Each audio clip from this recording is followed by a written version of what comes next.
Баршаңызға сәлем достар, менің каналыма қош келдіңіздер.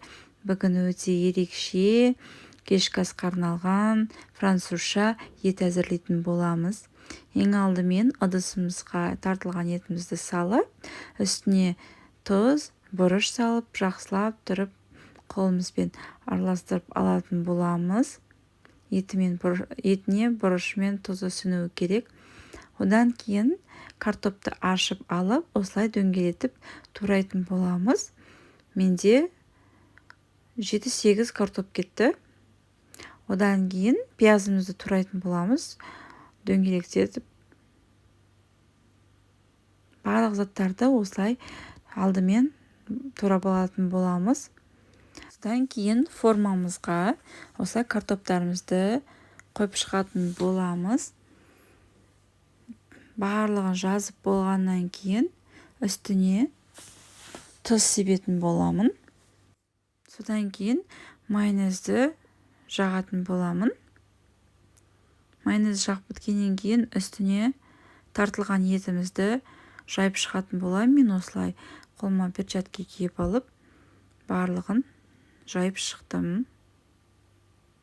Сонда біркелкі болады.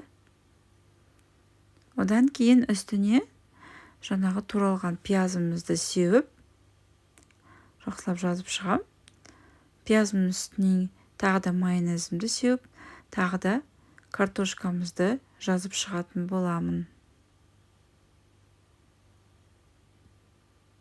Майонездің орнына қаймақпен алмастырсаңыз да болады. Мен майонезді жақтым. Одан кейін осылай дөңгелетіп картоптарымды жазып шықтым толық. Үстіне тағы да тұзды сеуіп, одан кейін майонезімізді жағып алдым. Содан кейін үстіне қызанақтарымызды турап қойып шығатын боламын. Қызып тұрған пеште 200 градуста 50-60 минут пісіріп алатын боламын. Және де мен қызанақтарым салғаннан кейін үстіне жұмыртқамен қаймақты араластырып құятын болам. Өте ерекше дәм береді. Сіздің тағамыңыз өте сочный болады, суы шығып тұратын болады.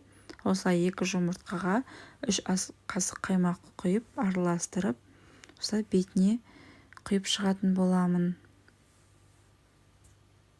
Барлығын бетіне құйып шыққаннан кейін форманың бетін фольгамен жауып пеште пісіретін боламын.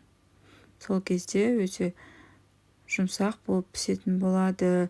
Сіздердің картоптарыңыз жұмсақ болып пісетін болады.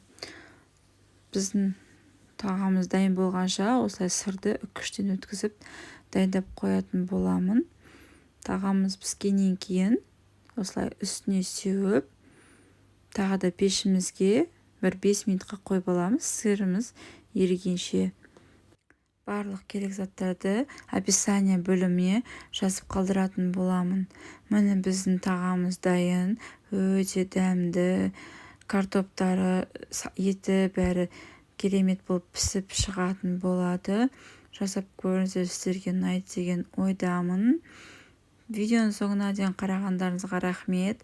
Менің каналыма тіркеліп, лайк басып, пікір қалдыра кетсеңіздер. Сіздермен болған мен Айдана.